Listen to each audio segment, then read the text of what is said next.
한 주 안녕하셨나요? 10월 넷째 주 주일입니다. 산에는 단풍들이 그 색깔을 자랑하고 있는데요. 저희 중고등부도 저희 주일 맞아서 하나님께 저희들 마음 다 담아서 예배 드리도록 하겠습니다. 기도하도록 할게요. 하나님, 오늘도 이렇게 저희를 예배의 자리로 불러주시니 정말 감사합니다. 늘 하나님의 은혜와 또 저희들에게 아낌없이 주는 사랑을 저희들 늘 마음에 품고 정말 그 사랑에 감격하고 그 사랑을 전달하는 저희들 삶이 되겠나이다. 하나님, 저희들 삶을 들여다보면 하나님을 모른 채 살아가는 날들이, 그런 순간들이 정말 많이 있습니다. 하나님, 저희들 그렇지만 오늘 예배를 드리면서 저희들 삶의 모든 것 하나님을 위해서 하나님의 말씀을 마음에 품고 살아갈 수 있는 저희들이 될 수 있도록 하나님 이끌어 주시기를 원합니다. 감사드리며 예수님의 이름으로 기도드립니다. 아멘. 네, 오늘 말씀 마태복음 6장 14절에서 15절 말씀입니다. 제가 봉독하도록 하겠습니다. 너희가 사람의 잘못을 용서하면 너희 하늘 아버지께서도 너희 잘못을 용서하시려니와 너희가 사람의 잘못을 용서하지 아니하면 너희 아버지께서도 너희 잘못을 용서하지 아니하시리라. 아멘. 네, 오늘 제목은 용서의 조건입니다. 용서의 조건인데요. 저희가 십자가에서 예수님의 피를 흘려주심으로, 대속해 주심으로 우리가 지금 이렇게 살아가고 있잖아요. 어떤 십자가의 어떤 그 고통이나 그 참혹함을 우리가 이해할 때, 그리고 그것이 우리가 이 세상에서 받아야 될 죄의 결과라고 생각할 때 우리는 정말 한량없는 하나님의 은혜와 또 그 죄에 대해서 죄사함, 용서를 받았다고 할 수 있습니다. 그래서 우리가 이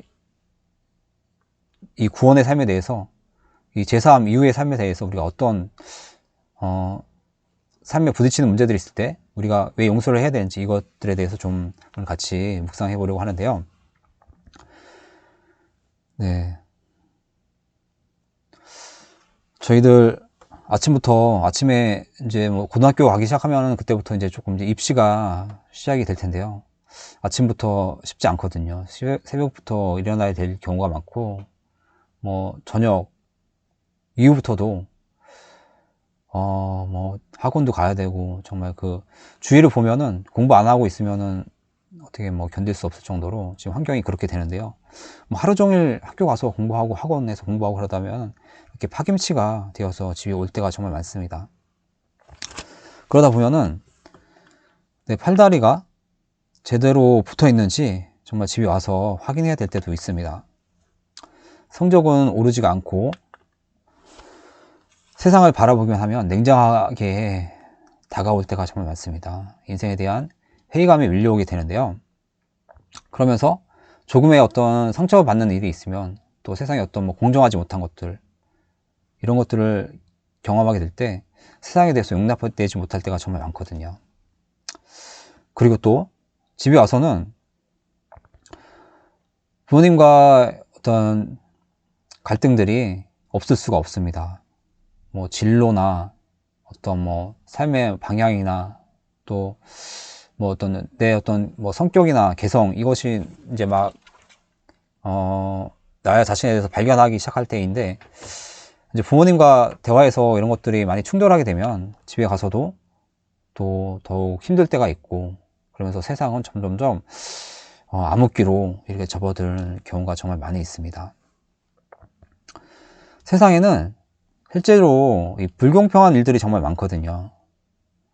받아들이면서 모든 것들에 대해서 다 받아들이고 그것을 또 경쟁하면서 사람들과 어울리며 살아가기 정말 버거울 때가 있습니다.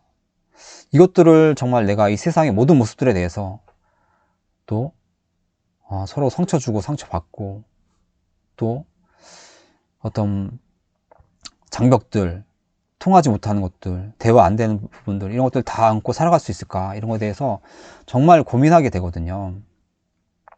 그렇지만 이 힘들고 불가능할 것 같은 세상 속에서 그러나 정말 누군가 우리를 위해 죽어준 사람이 있다면 우리는 지금의 어떤 이 갈등과 고민에 대해서 다시 한번 생각해 봐야 될 것입니다. 정말 우리가 이 교회에서 예수님을 믿는다고 할 때 예수님이 정말 우리를 위해서 대신 세상의 모든 문제에 대해서 대신 죽어주셨다는 것이거든요. 세상에 문제가 있을 때 우리는 그것을 우리가 쉽게 풀어나가고 해결하고 이런 것에는 사실은 한계가 있거든요. 그 문제들에 대해서 우리가 같이 휩쓸려 나갈 수밖에 없고 옳고 그름을 가리다 보면은 나 자신도 어느새 죄인이 될 수밖에 없는 그런 세상일 것입니다. 그렇지만 이 세상에 대해서 예수님이 우리를 위해서 죽어주심으로 인해서 우리가 그 십자가 아래 우리 삶을 의탁할 때 우리는 이 세상에 대해서 정말 값지고 보람된 하나님께 영광을 드리는 그런 삶을 살 수가 있습니다. 그럴 때 우리는 세상에 대해서 용서할 수가 있습니다. 오늘 정말 누군가 정말 우리를 위해서 죽어주셨는데요. 우리의 삶에는 우리 삶을 조이고 힘들게 하는 문제들이 정말 많습니다. 이런 문제들에 대해서 용서의 삶이 왜 필요한지를 오늘 본문을 보면서 함께 답을 찾아보도록 하겠습니다. 네, 오늘 제목은 용서의 조건이고 본문은 마태복음 6장 14절에서 15절 말씀입니다. 그래서 첫 번째 주제로 우리는 용서받았습니다. 인데요. 우리가 이 세상을 살아가는데 어떤 원칙들이 있거든요. 세상 나가면 이제 법들이 있죠. 뭐 법률들이 있고 또 대학 갈 때도 어떤 뭐 절차들이 있고 입시 전형 뭐 이런 거 잘 지키면서 해야 우리가 대학에 들어갈 수 있잖아요. 또 학교에도 이제 뭐 학칙이 있고 이제 사회 나가면 사회 질서가 있습니다. 사회를 서로 간에 지켜야 되는 예의들이 있고 이런 질서들이 정말 많이 있는데 이것들을 우리가 잘 지켜야지 국가 사회가 잘 유지되고 또 국가도 발전을 할 수 있으면서 또 경제도 발전하고 우리 삶의 질도 조금씩 나아질 텐데요. 그러나 이렇게 세상에서 우리가 서로 모여서 학교를 다니고 또 이후에 이제 결혼도 할 것이고 직장 생활도 할 것인데요. 늘 순조롭게 만나서 헤어지고 그렇게 되지 못할 때가 정말 많습니다. 사람 간에는 갈등이 있고 서로 용서하지 못하는 일들이 빈번하게 생기게 되는데요. 어떻게 보면은 우리도 예수님을 모르고 살 때 만나기 전에는 용서하지 못하던 자였습니다. 세상에 대해서 용납하지 못하고 증오할 때도 있고 했었고 또 분노에 쌓여서 정말 사람들을 힘들게 하던 이제 그런 때도 있었을 텐데요.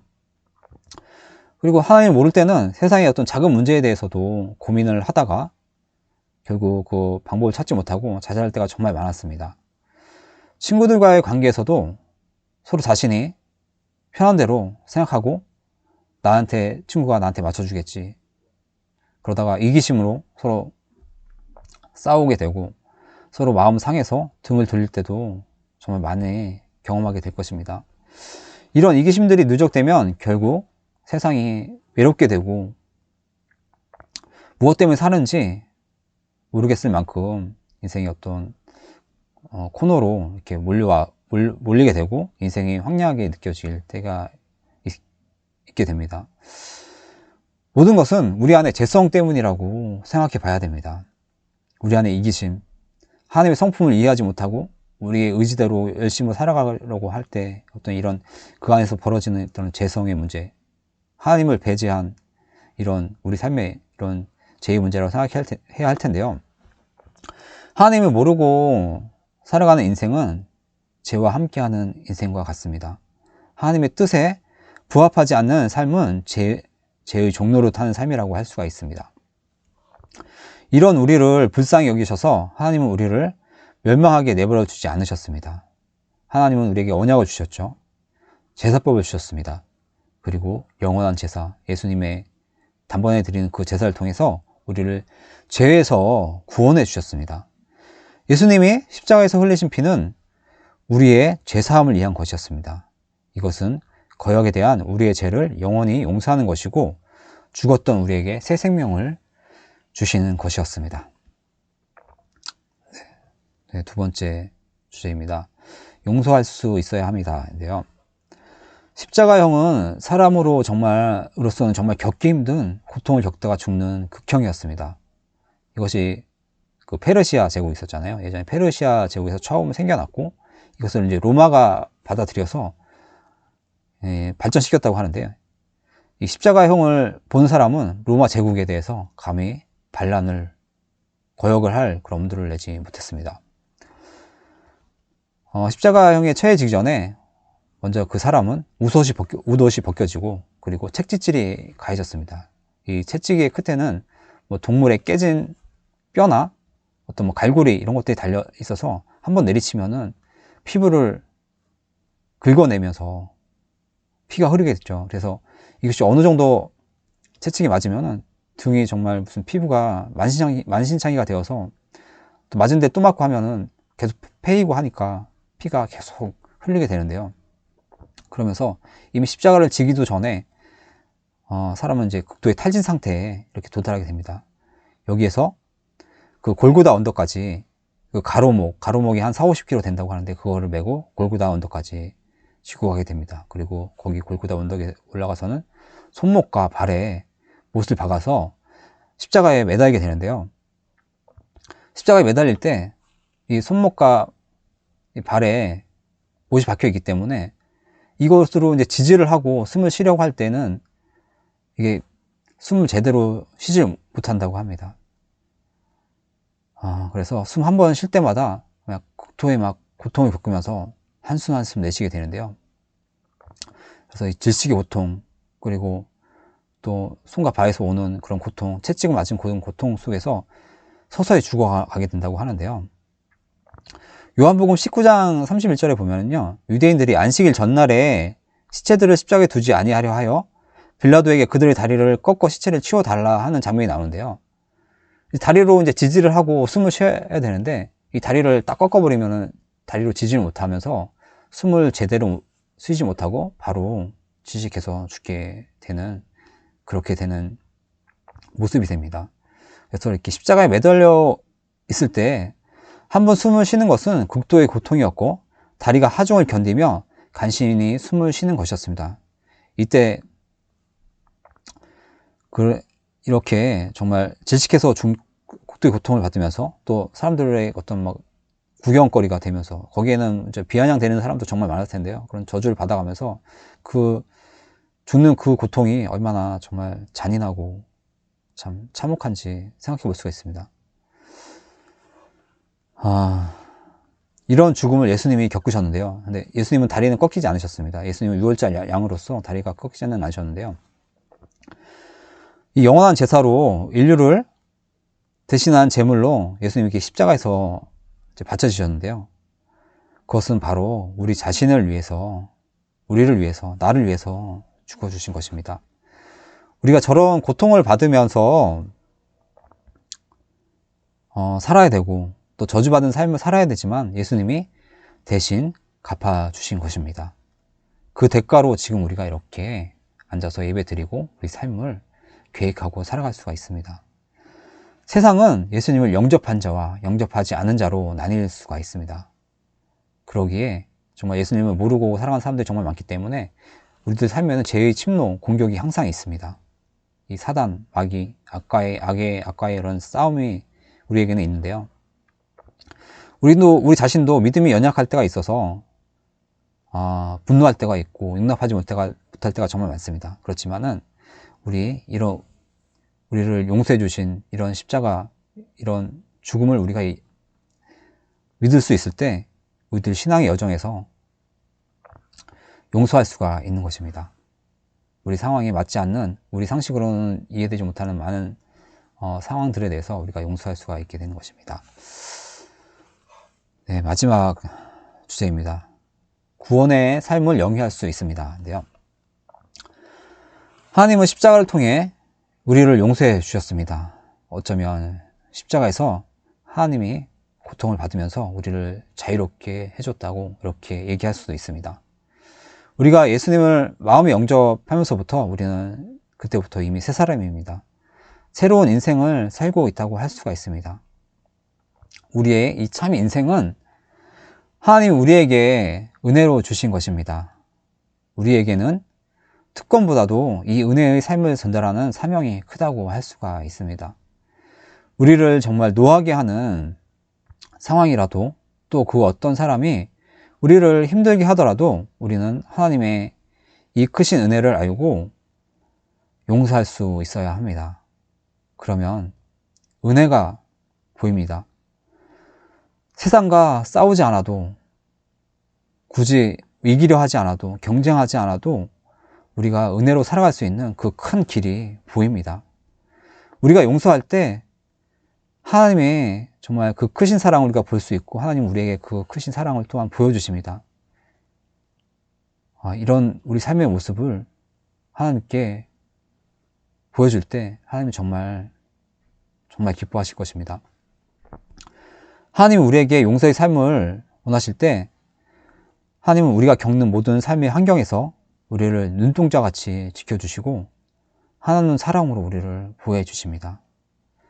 우리가 받아야 할 은혜의 삶을 어떻게든 받을 수 있도록 하나하나 정말 놓치지 않도록 우리에게 은혜를 다 부어 주실 것입니다. 오늘 말씀을 여기서 마무리하도록 하겠습니다. 성육신 하신 예수님은 세상에 빛을 보여주셨습니다. 그리고 하나님의 나라를 선포해 주셨습니다. 그리고 이 땅에서 높임을 받으시는 것이 아니라 십자가를 지어 주셨는데요, 이 땅에서 일어나는 모든 죄를 다 받으시고 피를 흘려 주셨습니다. 우리는 그 보혈의 능력으로 새 생명을 지금 얻었습니다. 예수님이 흘리신 피로 그 선악과 이후에 어떤 이 죄된 세상에서 우리가 용서를 받고 하나님의 자녀로서 그 삶을 살고 있습니다.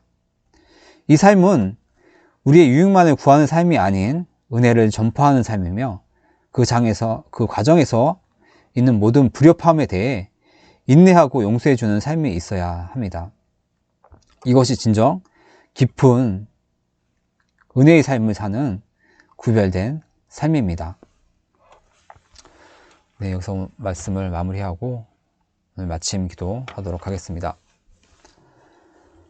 하나님, 오늘 이렇게 비대면으로, 영상으로 하나님께 예배 드릴 수 있게 해주심에 정말 감사합니다. 하나님, 저희가 아직은 모여서 같이 예배 드리지 못하는 상황이지만 저희들 각자의 자리에서 하나님께 드리는 이 예배를 통해 저희들 교회의 이 사랑이 항상 더욱 더 넘칠 수 있도록 하나님 저희들 이끌어 주시기를 원합니다. 하나님, 저희들 삶 정말 하나님의 그 하나님 사랑으로 십자가에서 지어주신 그 대속의 은혜로, 그 흘려주신 피로 우리가 살아가고 있음을 늘 마음에 품고 정말 감사한 마음으로 살아가도록 하겠나이다. 우리들 앞에 용납되지 못하는 모든 상황들에 대해서 저희가 용서하여서 또 하나님의 그 은혜의 삶을 확인하고 누리며 살아갈 수 있는 저희가 될 수 있도록 하겠나이다. 감사드리며 예수님의 이름으로 기도드립니다. 아멘. 네, 오늘 예배를 마치도록 하겠습니다.